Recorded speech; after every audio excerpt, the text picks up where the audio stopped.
오늘 우리에게 주시는 하나님의 말씀, 우리 한 절 말씀인데 큰 소리로 우리 두 번 우리 함께 읽도록 하겠습니다. 이 백성은 내가 나를 위하여 지었나니 나를 찬송하게 하려 함이니라. 이 백성은 내가 나를 위하여 지었나니 나를 찬송하게 하려 함이니라. 아멘. 함께 따라하겠습니다. 나는 하나님 나라 예술가입니다. 나는 하나님 나라 예술가입니다. 나는 하나님 나라 일꾼입니다 라는 제목으로 함께 말씀을 나누고 있습니다. 배달부였고 또 가이드였고 세 번째 시간 예술가입니다. 하나님이 태초에 천지를 창조하시고 그 세상 모든 만물에 깃들여져 있는 아름다움을 보시고 감탄하셨습니다. 하토브, 아름답다, 보이기에 참 좋다, 멋지다, 선하다. 이 토브라는 말 안에는 좋다, 선하다, 아름답다 라고 하는 이 말들이 다 함축적으로 들어있지요. 그렇게 하나님께서는 태초에 천지 만물을 아름답게 창조하셨습니다. 자, 그렇다고 한다면 이 세상 모든 만물의 모든 아름다움의 주인은 누구실까요? 우리 하나님이시죠. 이 세상 모든 만물을 아름답게 창조하신 최초의 예술가이자 최고의 예술가가 바로 하나님이시기 때문에 그렇습니다. 하나님 보시기에는요, 하나님이 만드신 모든 피조물은 다 아름답습니다. 그 중에서도 가장 아름답고 멋지고 정교한 작품이 있다면 어떤 것일까? 사람이 아닐까요? 왜냐하면 그 사람들 안에는 하나님의 형상을 담아 두셨기 때문에 그렇습니다. 창세기 1장 27절에 이렇게 말씀합니다. 하나님이 자기 형상 곧 하나님의 형상대로 사람을 창조하시되 남자와 여자를 창조하시고, 하나님은 사람들 안에 자기의 형상을 담아 두셨습니다. 이 말은 인간에게는 다른 피조물과는 차별되는 특별한 특징이 또 하나 더 담겨져 있다라는 것이죠. 그것은 바로 하나님처럼 감탄하고 또 느끼고 또 표현하고 하나님과 관계를 맺으면서 예배하고 창작하고 더 좋은 것을 만들어내고 싶고 더 만들 줄 아는 그런 하나님의 창조성을 닮은 예술적인 존재다라는 사실입니다. 그것을 조금 더 고급스럽게 말하면 호모 에스테티스라고 이야기를 합니다. 예술적인 존재, 예술적인 인간이라고 부르죠. 쉽게 말해서 사람은 본래 하나님의 그 예술성을 타고난 존재다라는 말씀입니다. 세상이 아무리 빠르게 변화하고 아무리 AI가 사람보다 그림을 더 잘 그리는 세상이 되었다 할지라도 아름다움에 대한 감탄, 자율적인 표현력, 창조적인 예술성은 하나님을 닮은 인간들만이 할 수 있는 고유한 능력이다라는 말씀이죠. 그렇기에 우리 인간들은요, 뭔가 멋진 모습, 뛰어난 가치를 마주할 때, 그리고 멋진 예술작품을, 뛰어난 작품을 보면 물론 정도의 차이는 있겠지만 감탄하고 감동하고 또 쾌감과 카타르시스를 느끼게 됩니다. 현대 개혁 신학의 기틀을 제공한 그 유명한 신학자가 있습니다. 칼 바르트라고 하는 신학자가 있는데 그분은 아주 그 모차르트를 아주 좋아할 뿐만 아니라 모차르트의 그 예술성을 아주 극찬하고 예찬한 것으로 유명합니다. 모차르트 이야기라는 책을 써서 소개하기도 했죠. 그가 개혁교회의 전통의 가장 대표적인 신학자임에도 불구하고 당시 그다지 경건해 보이지 않던 그 모차르트를 가장 영적이고 심오한 음악가다라고 예찬한 이유도 바로 여기에 있습니다.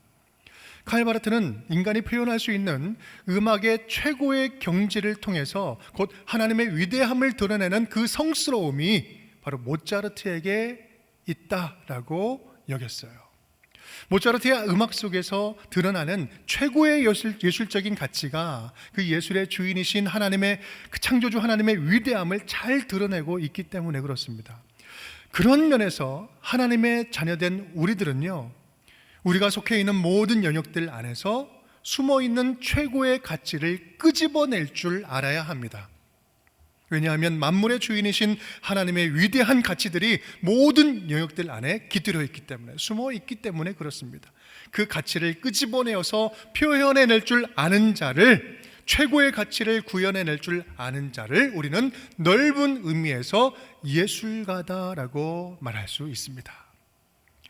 즉 좁은 의미에서는요, 예술가는 어떤 예능적인 재능을 가진 전문가로 본다면, 넓은 의미에서 예술가는요, 하나님께서 지으신 모든 피조물을 최고의 작품으로 구현해낼 줄 아는 사람을 예술가다라고 칭할 수 있습니다.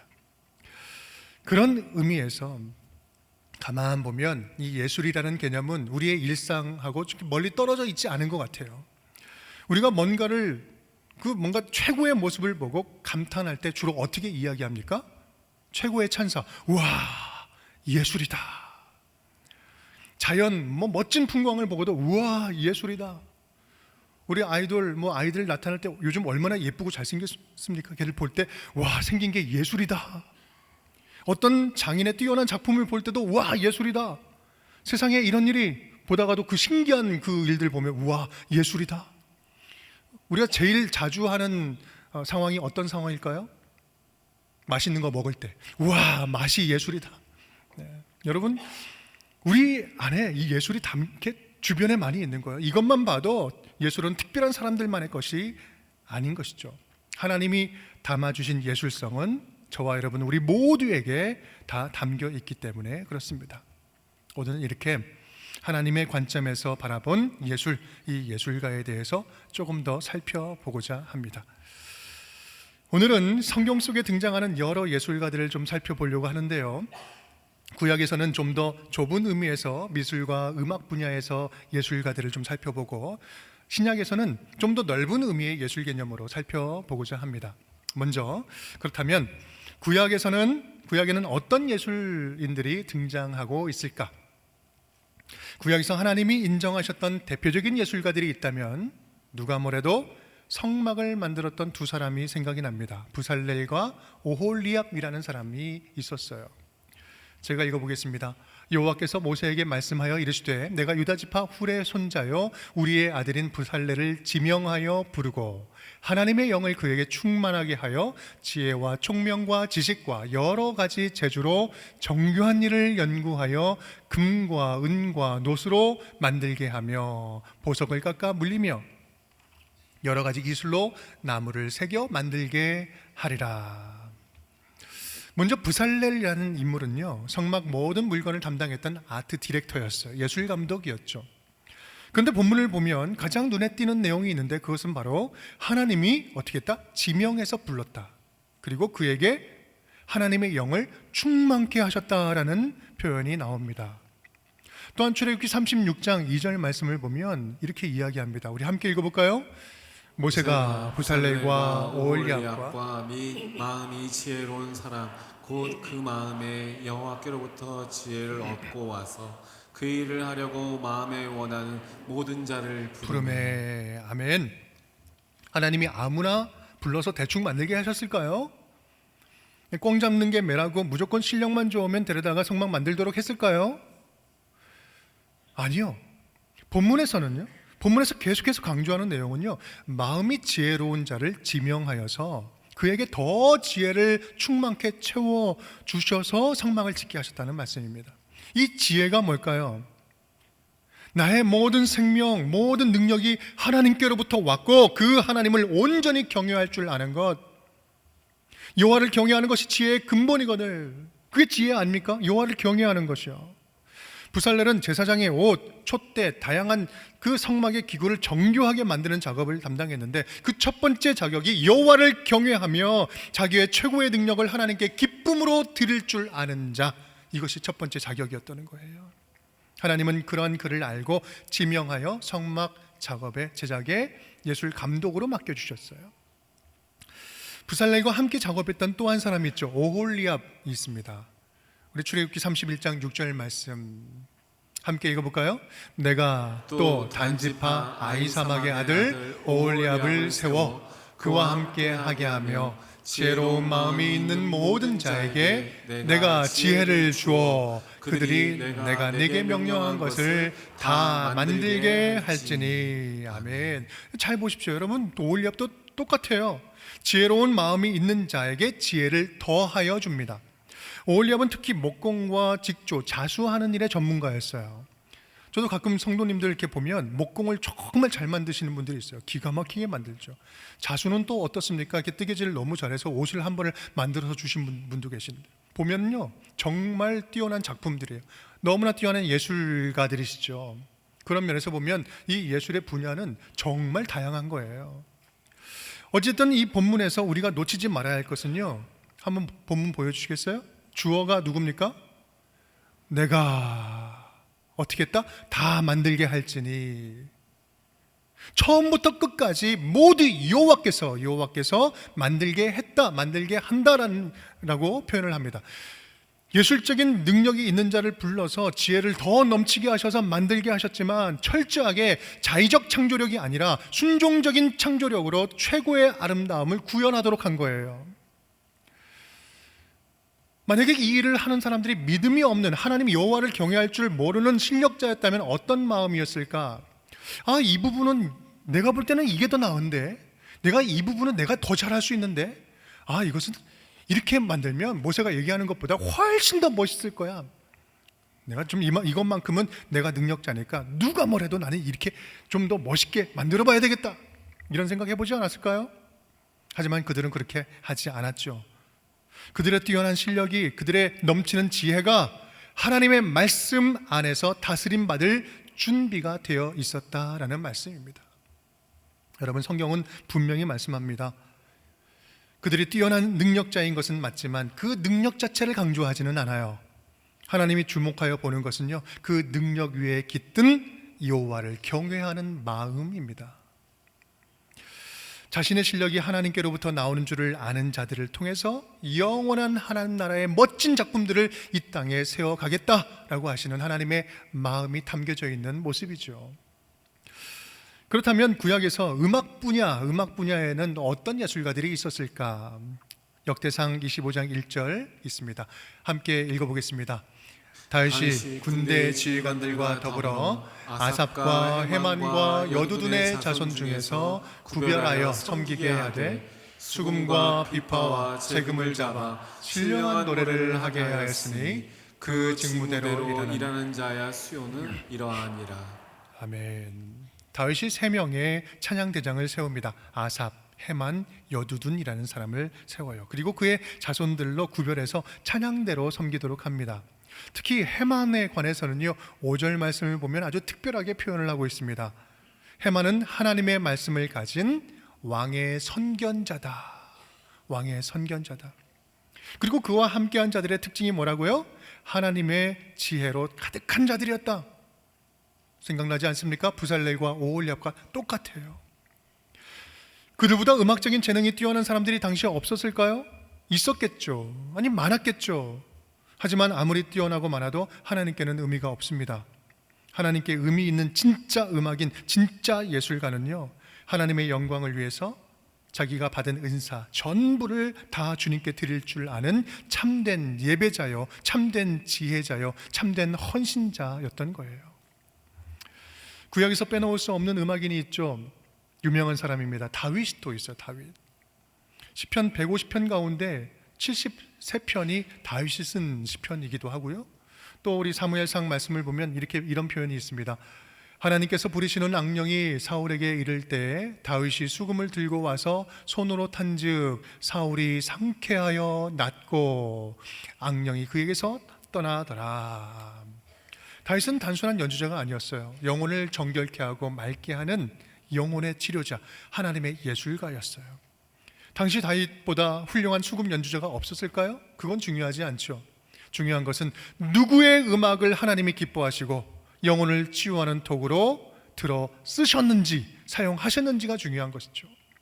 그런 면에서 우리는요, 스스로에게 질문을 던져봐야 합니다. 우리에게 있는 여러 재능들을, 내게 있는 그 은사를 누구의 것으로 여기고 있는가? 누구 것으로 생각하고 있는가? 내 것으로 여기고 있는가? 아니면 하나님의 것이기 때문에 언제든지 하나님이 쓰실 수 있도록 준비하고 드리고 있는가?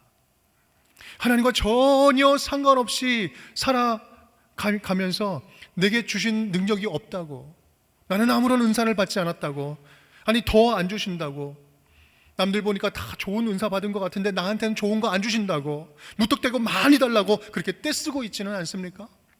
우리는요, 하나님께 뭔가를 구하기 전에 내게 이미 주신 것들로 하나님께 기쁨을 드리고 있는지를 돌아봐야 합니다.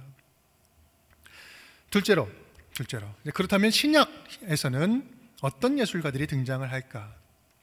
예수 그리스도의 복음을 듣고 다시 태어난 사람들은요, 어쩌면 모든 영역에서 예술가적인 삶을 살아냈습니다.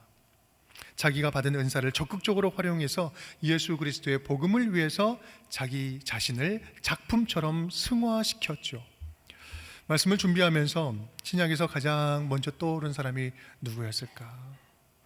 저는요, 욥바의 다비다가 생각이 났습니다.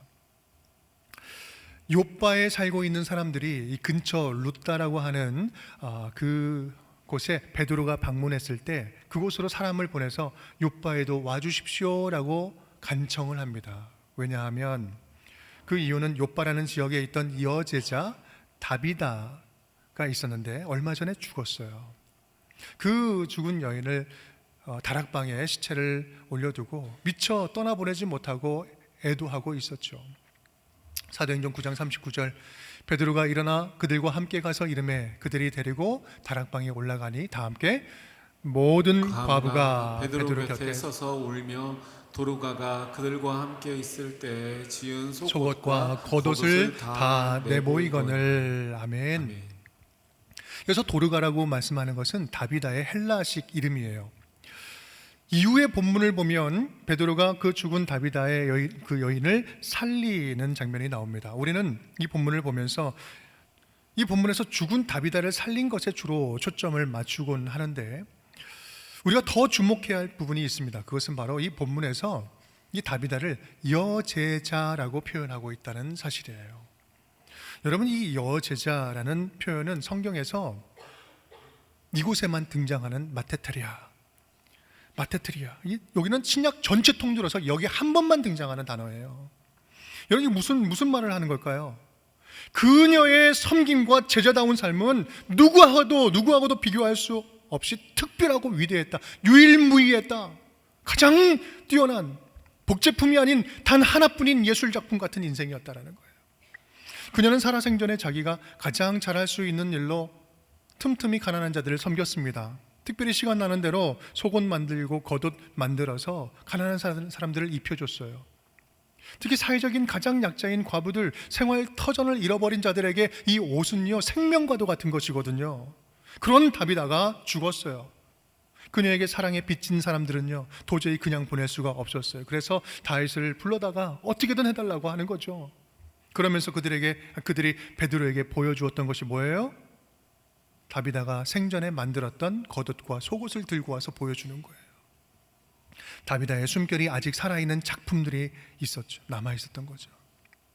그녀의 사랑을 입은 자로서는 그 어떤 것으로도 비교할 수 없고 바꿀 수 없는 소중한 작품들이었습니다. 여러분, 이것이야말로 영원한 가치를 지니는 예술 아니면 뭐가 예술이겠습니까?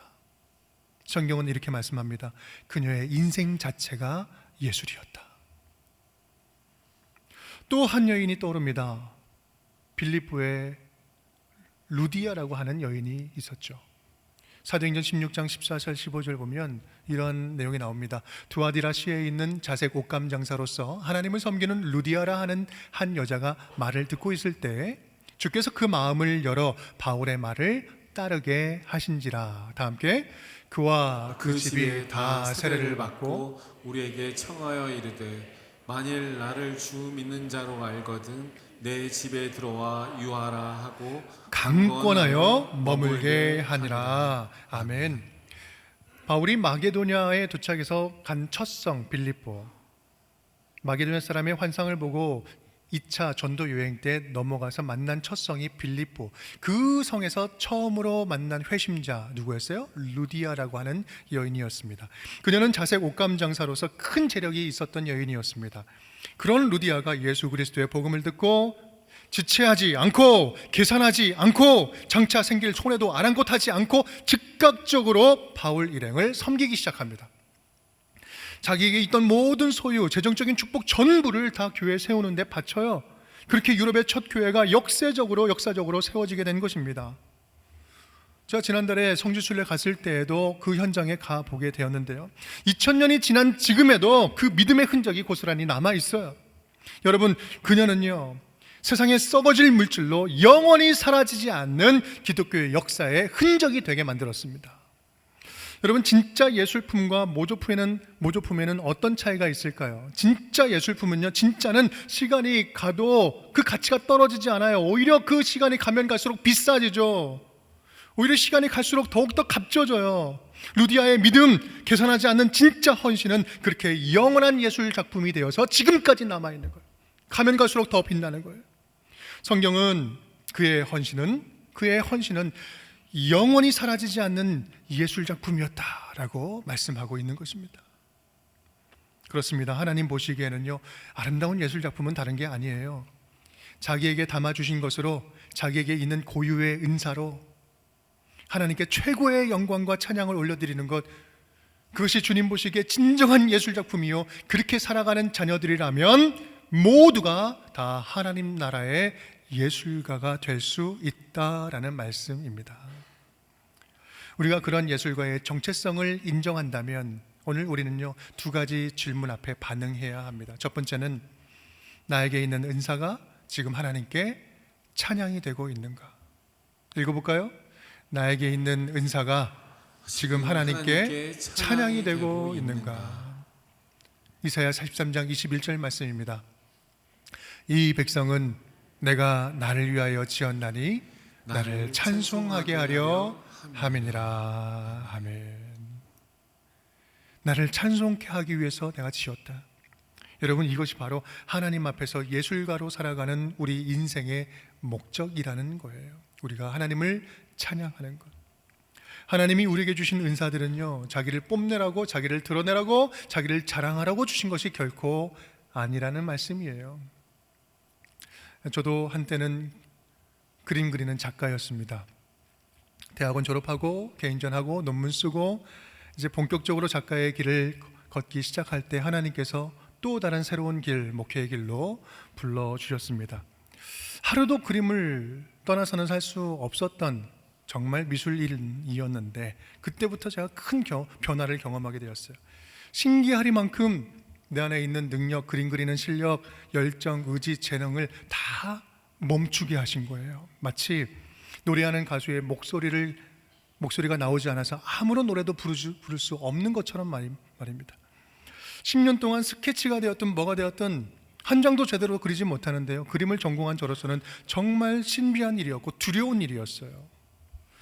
그런데요, 그와 동시에 하나님께서는 그때 굉장히 큰 깨달음을 저에게 주셨습니다. 무엇으로도 줄 수 없는 깨달음이죠. 그것은 바로 내 것이라고 여기고 있는, 내 안에 있는 실력이라고, 내가 언제든지 그리면 그릴 수 있다고 생각하는 내 안에 있는 이 것마저도, 이것은 내 마음대로 할 수 있는 것이 내 것이 아니라 전적으로 하나님의 것입니다. 뼛속 깊게 하나님께서 경험하게 하셨어요. 내 안에 있는 것도 하나님의 것입니다. 이후로 2013년, 10년이 지나고 나서 하나님이 다시 이제 그림을 또 그릴 수 있도록 해주셔서 지금은 그림을 또 틈틈이 그리고 있습니다. 예전과는 비교할 수 없게 좀 어눌하고 좀 못 그리지만 더 자유로운 모습으로 그림을 그리고 있습니다. 여러분, 그렇습니다. 문제는 생각보다 간단해요. 하나님의 소유권만 온전히 인정한다면 진리가 너희를 자유케 하리라. 진리가 너희를 자유케 하리라. 더 풍성한 하나님의 진리와 더 풍성한 하나님의 그 자유로움이 우리에게 물밀듯이 밀려올 수 있다라는 거예요. 하나님의 소유권만 인정한다면. 다만 주님 주신 것으로 하나님을 드러내고 있느냐, 그것이 찬양이 되고 있느냐, 그것이 중요하다는 거죠. 사랑하는 여러분, 지금 저와 여러분에게 있는 것이 무엇이 되었든, 여러분에게 있는 것이 무엇이 되었든, 건강이 되었든, 물질이 되었든, 능력이 되었든, 가지고 있는 소유물이 되었든, 여러분의 장점, 관계성이 되었든, 특별한 재능이 되었든지, 뭐가 되었든 그것이 하나님께 기쁨과 영광을 올려드리는 귀한 도구가 될 수 있기를 주님의 이름으로 축복합니다. 두 번째입니다. 함께 읽어볼까요? 나는 나에게 주신 은사로 최고의 작품이 되게 하고 있는가? 최고의 작품이 되게 하고 있는가? 잠언 22장 29절 함께 읽겠습니다. 내가 자기의 일에 능숙한 사람을 보았느냐? 이러한 사람은 왕 앞에 설 것이요 천한 자 앞에 서지 아니하리라. 아멘. 자기 일에 능숙한 사람을 보았느냐? 왕 앞에 설 것이다 라고 말합니다. 쉽게 말하면 자기에게 맡기신 은사를 최선을 다하여서 최고의 가치를 구현할 줄 아는 자는 왕 대신 하나님 앞에서 존귀하게 여김받고 인정받고 칭찬받는다라는 말씀이죠. 하나님은 당신의 자녀들이 그렇게 이 세상을, 지금 살고 있는 이 세상을 최선을 다해서 책임 있게 살기를 원하신다라는 말씀입니다. 이 말씀은 저와 여러분에게 살아있는 도전을 줍니다. 하나님이 맡긴 지금의 그 현장, 지금 우리가 살아가는 그 현장에서 그 분야의 최고가 되라. 그 분야의 최고가 되도록 노력해라. 지금 있는 그곳을 최선을 다하여서 하나님 나라의 새 에덴 동산이 되도록 만들자. 하나님의 이름으로 최고의 가치를 드러내는 하나님 나라의 예술가로 살아가자. 예수님을 믿는 우리 가운데 출처를 알 수 없는 이상한 오해들이 있고는 합니다. 그것은 뭐냐면 신앙생활을 잘하고 열심히 하면 왠지 세상 일에는 소홀해도 되거나 몰두하지 않아도 된다라고 하는 이상한 논리가 있어요. 이 세상은 잠시 머물다 가는 곳이고 또 그런 곳이니 세상에 소망을 둘 필요도 없고 최선을 다할 필요도 없고 믿음만 있으면 되니 천국 갈 그날만을 기다리면서 살아가자. 여러분, 이것이 지금 제대로 된 믿음 생활일까요? 교회에서도 그렇습니다. 교회라는 것은 모든 것이 다 은혜, 모든 것이 은혜니 그냥 넘어갈 수 있는 곳이니 대충 넘어가도 괜찮다. 찬양대 수준도, 미적인 안목도, 문화적인 수준도, 가르치는 수준도, 교육 수준도 교회니까 대충 은혜로 넘어가도 괜찮다라고 하는 생각, 여러분 우리 가운데 조금이라도 있지 않나요? 여러분, 아닙니다. 우리 하나님은요, 믿음만 있으면 되니 세상 일에 저급해도 좋다고 면죄부를 우리에게 주시지 않았어요. 오히려 하나님의 자녀들이기 때문에 더 열심히 맡겨진 일에 최선을 다해서 그 안에 있는 최고의 것을 끄집어내라고 이야기하고 계시는 거예요. 이 세상의 주인이 하나님이시기 때문에 그렇습니다. 여러분 꼭 기억할 수 있기를 바랍니다. 모든 영역의 최고의 퀄리티 위에 존재하는 분이 우리 하나님이세요. 그렇기 때문에 우리는 교회일수록, 믿는 자일수록, 하나님 나라의 일일수록, 하나님께서 맡겨주신 일일수록 우리 하나님의 최고의 퀄리티를 자랑하기 위해서라도 우리는 최선을 다해야 됩니다. 그 최선의 결과는 하나님께 온전히 맡겨드리는 것이죠.